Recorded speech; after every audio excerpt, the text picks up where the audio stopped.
पाथर्डी तालुक्यातील तिसगाव येथील मेन रोडवरील माळवे सराफ हे सुवर्ण अलंकारचे दुकान गेल्या 2 महिन्यात दुसऱ्यांदा फोडण्याचा प्रयत्न झाला असून यापूर्वी याच दुकानातून मोठ्या प्रमाणात चांदीची लूट चोरांकडून करण्यात आली। आधीच्या चोरीचा अद्यापपर्यंत पोलीस प्रशासनाकडून तपास लागलेला नसून आश्चर्य म्हणजे चोरटे सीसीटीव्हीत स्पष्टपणे दिसत असूनही पोलीस प्रशासन मात्र बघ्याची भूमिका घेत आहे।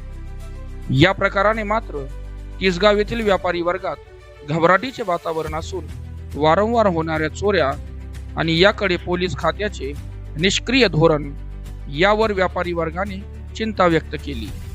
या निष्क्रियतेविरोधात व्यापारी, नागरिक व सराफ व्यावसायिकांनी तीव्र प्रतिक्रिया व्यक्त केल्या असून जर या चोरीचा तपास लागला नाही तर उपोषणाचाही इशारा देण्यात आला आहे। शहराची आणि बाजारपेठेची सुरक्षितता धोक्यात येत असताना पोलीस प्रशासनाने केवळ आश्वासन न देता ठोस आणि प्रभावी उपाययोजना कराव्या अशी जोरदार मागणी नागरिकांकडून होत आहे। पोलीस प्रशासन या गंभीर घटनेवर काय भूमिका घेते याकडे संपूर्ण शहराचे लक्ष लागून आहे। यावेळी आपण माळवे सराफचे प्रोप्रायटर सुधाकर माळवे यांची प्रतिक्रिया जाणून घेऊ। मी सुधाकर माळवे। मी पण आज 1.5 महिन्यापूर्वी माझी दुकान फुटली। त्याची रीतसर मी कंप्लेंट वगैरे पाथर्डी पोलीस स्टेशनला नोंदली। वारंवार फोन लावून सुद्धा प्रशासनाने त्याची काय पूर्ण दखल घेतली नाही आणि आज पहा 10:01 रात्री परत माझी दुकान फुटली। 2-2:30च्या दरम्यान दुकान फुटली।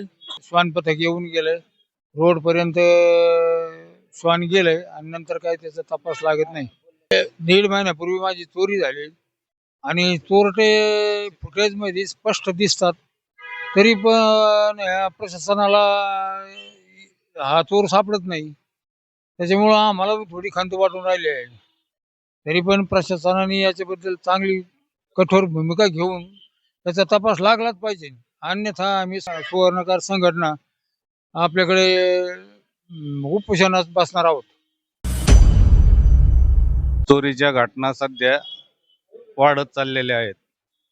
याला फक्त सराफ व्यवसायावरच जास्त चोरांची नजर आहे, तर प्रशासनाने याची गंभीर दखल घ्यावी, नाहीतर सर्व सोनार संघटना आंदोलन करतील। नमस्कार, माझं नाव सुनील खंडागळे। मी तिसगावचा रहिवासी असून हे जे माळवे सराफ यांची चोरी झाली, ही चोरी होण्याची यांची दुसरी वेळ आहे। पहिल्या वेळेस सुद्धा चोरी झाली 1 महिना ते 1.5 महिन्यापूर्वी आणि त्यामध्ये सीसीटीव्ही कॅमेऱ्यामध्ये फुटेज स्पष्टपणे आलेले आहेत, पण प्रशासनाने याची काय एवढीशी म्हणावाशी दखल घेतली नाही।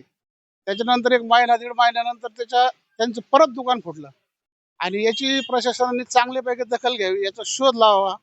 ह्या अशा चोऱ्या वारंवार होत आहेत, इथून पुढे व्हावा नाही याच्यासाठी प्रशासनाने तपास लावा, अन्यथा आम्ही गावकरी तिसगावकर याच्यासाठी मी उपोषणासाठी बसू। प्रशासनाला ही माझी विनंती आहे।